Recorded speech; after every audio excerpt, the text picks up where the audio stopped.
Whoa, whoa, whoa, whoa, whoa.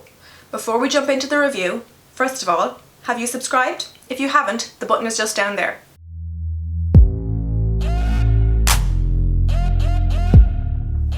Hi everyone, welcome back to my channel. Today I'm coming at you with something I haven't done in a really long time, and that is a foundation review. And the review is on the EX1 Invisiwear foundation. I purchased these foundations by myself because I got a recommendation from a friend that these were cruelty-free and really good foundations, because I was looking for an alternative to my already Holy Grail foundation that was very not cruelty-free.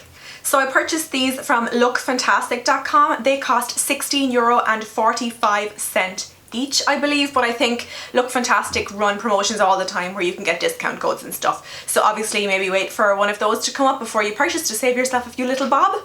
And I mean, price wise, I think it's actually quite good at $16.45. I mean, L'Oreal foundations are €15–16 in the drugstore these days, so it kind of is drugstore pricing. The only downside to ordering online is it's kind of hard to shade match, but hopefully I might be able to help you a little bit in that department. I wasn't sure either which shade I would be, so I got F100, which is the lightest shade, and F200, which is one shade up from that. There are only 5 shades altogether. I would say that is the only downfall of this product, is the fact there are so few shades. So this is F100 here.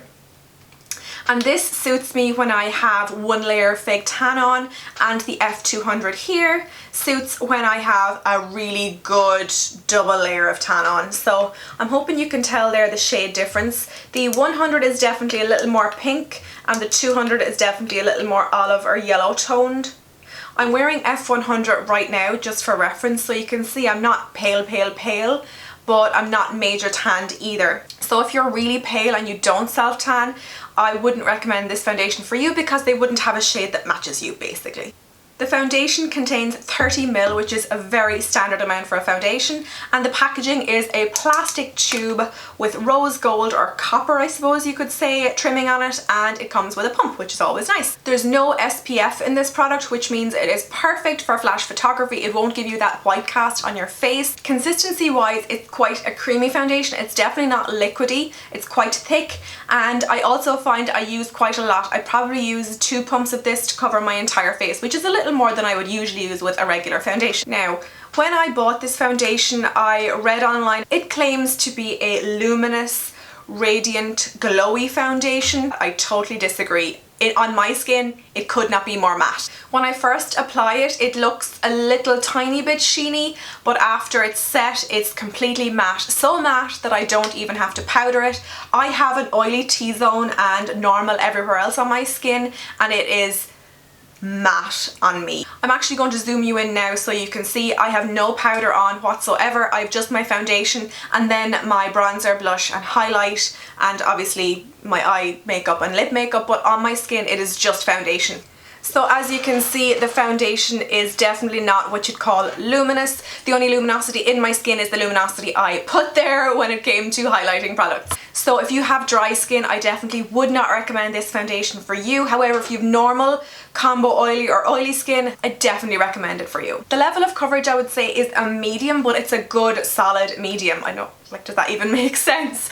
I really like the coverage it gives me. I'm going to insert a clip here of me applying it with a beauty blender, and as you can see, it gives me a skin-like coverage. It makes my skin look not oily, but still like skin. It's kind of hard to explain. It just makes you look like you've really good skin. You can still see freckles through it and maybe a little bit of imperfections, but it's a really gorgeous coverage.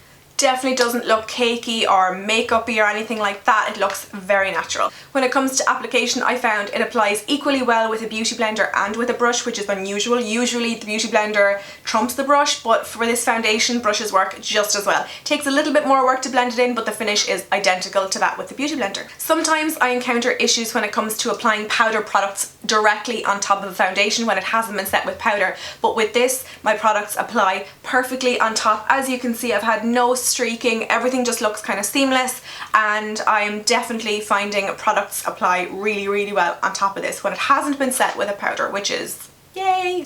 The lasting power of this foundation is amazing. I'm going to insert a clip here of me wearing it a couple of days ago, and this is after 11 hours of wear, a gym session, and a nap on my couch. So I was like mashed into the cushion, so it lasts really well. It is still really easy to remove. I use Liz Earle cleanser polish and a muslin cloth, and it comes off with the greatest of ease, and it does not break me out. So when it comes to EX1 Invisawear foundation, I definitely recommend this for normal, combo, oily skins, but when it comes to dry skin, I wouldn't recommend it.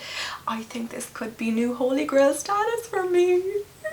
Let me know if you like these review videos by hitting the thumbs up button, and I will be sure to do more. Thank you so much for watching, and I will talk to you in my next video.